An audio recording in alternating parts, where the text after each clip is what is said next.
डोटासरा जी, सचिन पायलट जी, युवाओं को पूछो पूरे देश में क्या करते हो। मोदी जी की सरकार ने हिंदुस्तान के युवाओं को बेरोजगार कर दिया है। हर युवा कहता है मैं काम करना चाहता हूं, देश को बनाना चाहता हूं, मगर देश में नरेंद्र मोदी की पॉलिसीज ने हिंदुस्तान के युवाओं की शक्ति को नष्ट कर दिया। ये देखिए कितना जोश है, देखिए, अब देखिए इतने जोश से अगर हमने हिंदुस्तान के युवाओं को काम में लगा दिया तो मेड इन चाइना इस दुनिया में दिखेगा ही नहीं, मेड इन इंडिया दिखाई देगा। अब नरेंद्र मोदी करते क्या है? 12,000 करोड़ रुपए के हवाई जहाज में 12,000 करोड़ रुपए के हवाई जहाज में 12 करोड़ रुपए की गाड़ी में घूमते हैं। आपने पिछले 10 साल में नरेंद्र मोदी को किसी किसान के साथ देखा है? किसी मजदूर के साथ देखा है? किसी छोटे दुकानदार का हाथ पकड़ते हुए देखा है? नहीं दिखेंगे भाइयों और बहनों। वो आपको हवाई जहाज में अमेरिका जाते हुए देखेंगे, उधर अमेरिका के राष्ट्रपति से गले मिलते हुए देखेंगे, राइट? अदानी जी के साथ फोटो में ऐसे दिखेंगे जैसे दो मित्र एक साथ खड़े होते हैं, मगर गरीब किसान के साथ, मजदूर के साथ, बेरोजगार युवा के साथ नहीं दिखेंगे। नरेंद्र मोदी जी किसानों को, मजदूरों को, बेरोजगार युवाओं को मूर्ख समझते हैं।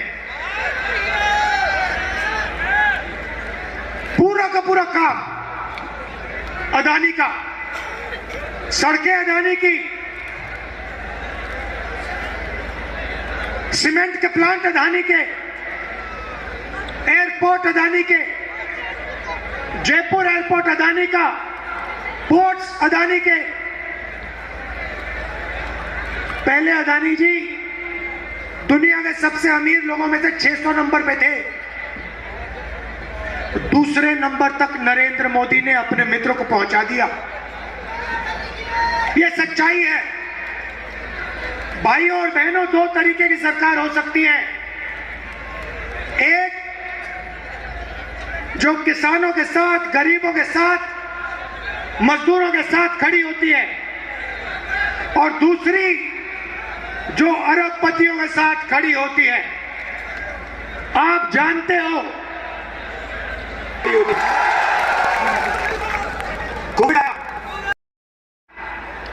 बिलवारा मॉडल, याद है आपको? बिलवारा मॉडल, घर में फूड पैकेट देना शुरू कर दिया, ऑक्सीजन के सिलेंडर ला, यूथ कांग्रेस के लोग लग गए। मैंने कहा इस देश में जाति जनगणना होनी चाहिए। ताली बजाइए, और जोर से ताली बजाइए। मैं बताता हूं आपको जाति जनगणना क्या है, आज मैं आपको बताना चाहता हूं। सबसे पहले आपसे सवाल पूछता हूं, इस देश में ओबीसी वर्ग के कितने लोग हैं?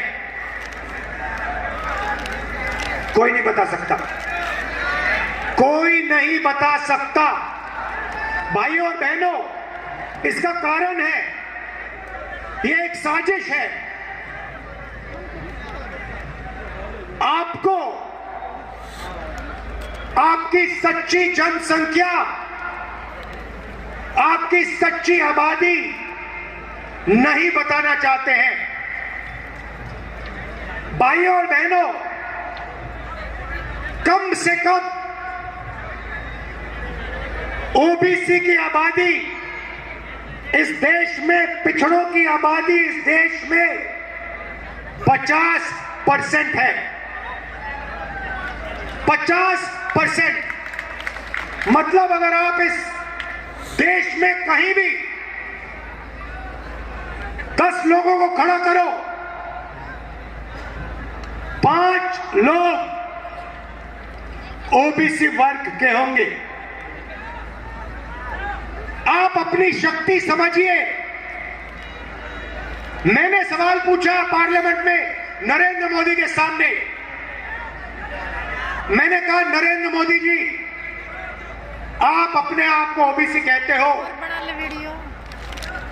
ओबीसी कहकर आप चुनाव जीते, 12,000 करोड़ रुपए के हवाई जहाज में उड़ते हो, हर रोज नया सूट नया कपड़ा पहनते हो। कभी देखा आपने नरेंद्र मोदी को 2 दिन में जहां उन्होंने नया कपड़ा ना पहना हो? हर रोज 2-3 नए कपड़े पहनते हैं। मैंने उनसे कहा, मोदी जी बताइए, इस देश में ओबीसी कितने? नरेंद्र मोदी जी का जवाब आता है, भाइयों और बहनों, इस देश में एक ही जात है, वो है गरीब। सिर्फ गरीब, और तो जात ही नहीं। मतलब ना ओबीसी, ना दलित, ना आदिवासी, कोई जात नहीं। मगर आप ओबीसी, नरेंद्र मोदी ओबीसी। देश में कोई जात नहीं, देश में सिर्फ गरीबों की एक जात है। अच्छा, जब समय आया, ओबीसी को उसका हक देने का समय आया, नरेंद्र मोदी जी कहते जाति नहीं है। अच्छा नरेंद्र मोदी जी, अगर देश में एक ही जात गरीब है तो अमीर की कौन सी जात है? तो नरेंद्र मोदी, जैसे ही मैंने ओबीसी जाति जनगणना की बात उठाई, नरेंद्र मोदी कहते जाति नहीं। अब मैंने ये बात उठाई क्यों, मैं आपको बताता हूं। बात इसलिए उठाई, हिंदुस्तान को भाइयों और बहनों एमएलए और एमपी नहीं चलाते। हिंदुस्तान के किसी भी बच्चे से आप पूछो क्या करना चाहते हो, कहेगा मैं आईएएस में जाना चाहता हूं। सही क्यों कहता है? क्योंकि वो जानता है कि आईएएस के अफसर इस देश को चलाते हैं। चुनाव में एमएलए बदल जाता है, एमपी बदल जाता है, आईएएस अफसर कभी नहीं बदलता। ये हिंदुस्तान की सरकार को 90 अफसर चलाते हैं। मतलब हिंदुस्तान का पूरा धन लाखों करोड़ रुपए का बजट ये 90 लोग बांटते हैं। शिक्षा का मामला हो, स्वास्थ्य का मामला हो, डिफेंस का मामला हो, सड़कों का मामला हो, खाद का मामला हो, बजट के निर्णय के 90 लोग लेते हैं। अब सवाल मैंने पूछा पार्लियामेंट में, मोदी जी अगर ओबीसी की सरकार है, अगर दलितों की सरकार है, आदिवासियों की सरकार है, तो 90 में से पिछड़े कितने? 90 अफसरों में से पिछड़े कितने? नरेंद्र मोदी चुप हो गए, सारे बीजेपी के लोग चुप हो गए, सन्नाटा छा गया। क्यों? मैं बताता हूं, क्योंकि 90 में से 3 ओबीसी, 90 में से 3 ओबीसी, आबादी 50% से कम नहीं, 90 में से 3। आपका अपमान हो रहा है, देश को शर्म आनी चाहिए। 50% की हिस्सेदारी नहीं है, 90 अफसर, 3 आप। भाइयों और बहनों, अगर हिंदुस्तान की सरकार 100 रुपए खर्च करती है तो ओबीसी अफसर 5 रुपए का निर्णय लेते हैं।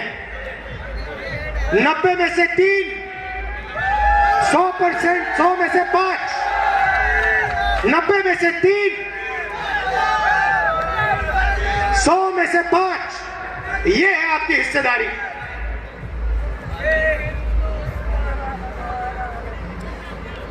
और नरेंद्र मोदी कहते मैं ओबीसी की सरकार चलाता हूं।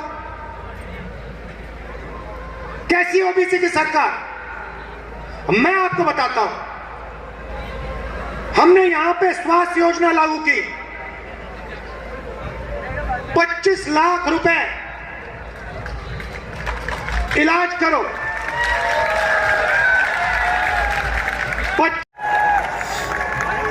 अब 25 लाख में से पैसा किसको जाता है? याद रखिए, अगर अस्पताल में राजस्थान की जनता का इलाज होता है तो 50% ओबीसी का होता है। हमारी योजना, स्वास्थ्य योजना का 50% फायदा सीधा पिछड़ों के जेब में जाता है। हम किसान कर्जा माफ करते हैं, 50% फायदा पिछड़ों को सीधा जाता है। गैस सिलेंडर 500 रुपए का करते हैं, 3600 इंग्लिश मीडियम स्कूल खोलते हैं, 50% फायदा पिछड़ों को जाता है। एक 309 नए कॉलेजेस खोले, नई यूनिवर्सिटियां खोली, 50% फायदा पिछड़ों को जाता है। यह है पिछड़ों की सरकार। अब सुनिए, मैं आपसे पूछता हूं, जब नरेंद्र मोदी ने अदानी जी को जयपुर का एयरपोर्ट दिया, ओबीसी वर्ग को कितना फायदा हुआ? अदानी की कंपनी में ओबीसी कितने, दलित कितने, आदिवासी कितने? एक भी नहीं है भाई और बहनों। नरेंद्र मोदी अदानी की मदद करता है, उसकी कंपनी में आपको एक पिछड़ा, एक दलित, एक आदिवासी नहीं मिलेगा। हम गैस सिलेंडर 500 का देते हैं 50% ओबीसी को। नरेंद्र मोदी जी बीमा योजना लाए, मैंने आंकड़े निकाले। पैसा कौन देता है? जीएसटी से पैसा आप देते हो। कौन देता है? पिछड़े देते हैं, आदिवासी देते हैं, दलित वर्ग देते हैं, गरीब जनरल कास्ट के लोग देते हैं। जीएसटी का पैसा गरीब जनरल कास्ट के लोग, ओबीसी, दलित, आदिवासी, नरेंद्र मोदी जी योजना लाते हैं। एक उदाहरण दे रहा हूं आपको, फसल बीमा योजना, 35,000 करोड़ रुपए आपके जेब से निकाला, 20,000 करोड़ रुपए दिल्ली की सरकार, 10,000 करोड़ रुपए स्टेट की सरकार, किसान, मजदूर, पिछड़ों, दलितों, आदिवासियों की सरकार चलेगी, छोटे दुकानदारों की सरकार चलेगी। तो गारंटी की बात कर रहे हैं तो मैं बताऊं 7 गारंटी क्या है। अब देखिए, राजस्थान के हर घर में एक महिला को 10,000 रुपए हर साल बैंक अकाउंट में हम डाल देंगे। याद रखिए, 50% परिवार पिछड़ों के हैं। इसका 50% पैसा पिछड़ों के जेब में जा रहा है। नरेंद्र मोदी जी इसी पैसे को अदानी जी के जेब में डाल देंगे। गैस सिलेंडर गरीबों के लिए 500 रुपए का हो जाएगा। 15 लाख रुपए बीमा का पैसा राजस्थान की जनता को मिलेगा, नेचुरल कैलामिटी होगी तो। अच्छा, आखिरी बात और शायद जरूरी बात, जहां भी बीजेपी के नेता जाते हैं नफरत तो फैलाते हैं। एक जात को दूसरी जात से लड़ा देंगे, धर्म को दूसरे धर्म से लड़ा देंगे। इलाज कांग्रेस पार्टी करती है, उनके नफरत के बाजार में मोहब्बत की दुकान खोल देते हैं हम लोग। देश को मजबूत करते हैं, सबको एक साथ लाते हैं। बीजेपी के किसी नेता से पूछो और वो आपको बताएंगे, देखिए हिंदुस्तान के गरीब लोगों को हिंदी सीखनी चाहिए, अंग्रेजी नहीं सीखनी चाहिए। अंग्रेजी मत सीखिए, हिंदी सीखिए। मगर अगर आप उनके बच्चों से पूछें कि भैया एक बात बताइए, आप बीजेपी के बड़े नेता हैं, गडकरी जी से पूछिए, अमित शाह से पूछिए, रमन सिंह से पूछिए कि भैया आप हमें तो कह रहे हो कि हमें अंग्रेजी नहीं बोलनी चाहिए, नहीं सीखनी चाहिए, आपके बेटे इंग्लिश मीडियम में पढ़ते हैं, हिंदी मीडियम में? सारे के सारे जवाब देंगे हमारे बच्चे तो इंग्लिश मीडियम में पढ़ते हैं। मतलब बीजेपी के नेता अंग्रेजी पढ़े, उनके बच्चे अंग्रेजी पढ़े, मगर हिंदुस्तान के गरीब किसान, मजदूर, छोटे दुकानदार, दलित, आदिवासी, पिछड़े अंग्रेजी ना पढ़े। क्यों? क्योंकि वो चाहते हैं कि सबसे अच्छी नौकरियां,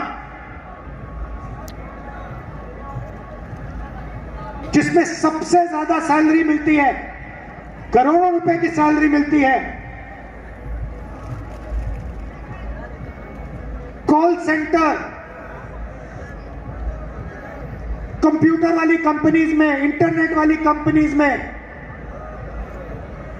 गरीब लोगों के बेटे ना घुस जाएं। फायदा हो तो सिर्फ चुने हुए 5-10% लोगों को, और जो गरीब किसान है उसका बेटा सपना ना देख पाए। मैं कहता हूं गरीब से गरीब परिवार का बच्चा, बेटी, बेटा बड़े से बड़ा सपना देखे। अगर उन्हें अमेरिका जाकर कंपनी खोलनी हो तो वो अमेरिका जाकर कंपनी खोलें। सबको एक जैसा हक मिलना चाहिए। इसीलिए हमने यहां पे अंग्रेजी स्कूल का जाल खोल दिया है और हमने निर्णय लिया है कि राजस्थान के सब बच्चों को इंग्लिश मीडियम स्कूल में हम पढ़ा के छोड़ेंगे। आखिरी बात भाइयों और बहनों, ओल्ड पेंशन स्कीम की, यहां पे हमारे बहुत गवर्नमेंट एम्प्लॉइज हैं, आपके चेहरे दिख रहे हैं। आप याद रखिए, बीजेपी ने आपके जेब में से पेंशन का पैसा चोरी करने की कोशिश की। उन्होंने आपके जेब से पेंशन का पैसा चोरी करके अदानी जी को देने की कोशिश की। हमने आपको आपका पुराना ओल्ड पेंशन स्कीम दे दिया और हम उसको कानून में बदलने जा रहे हैं। भाइयों और बहनों, आखिरी बात, पिछला चुनाव जीतने के बाद मैंने गहलोत जी को साफ कह दिया कि गहलोत जी आप एक काम करना, कांग्रेस पार्टी की सरकार है, आप एक बात मत भूलिए, जितना पैसा राजस्थान की बीजेपी की सरकार ने बड़े बड़े अरबपतियों को, कॉन्ट्रैक्टर्स को दिया था,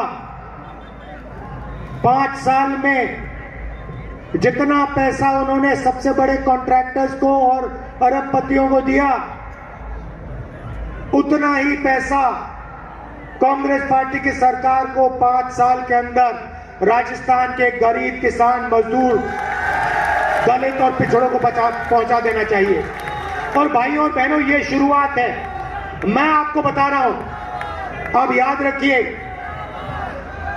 कांग्रेस पार्टी राजस्थान में जाति जनगणना का सेंसस का सर्वे करेगी और देश में हमारी सरकार आएगी तो मैं आपको गारंटी करके कह रहा हूं, और मैं झूठे वायदे नहीं करता हूं, मैं 15 लाख की बात नहीं करता हूं, मेरी आंखें देख लो।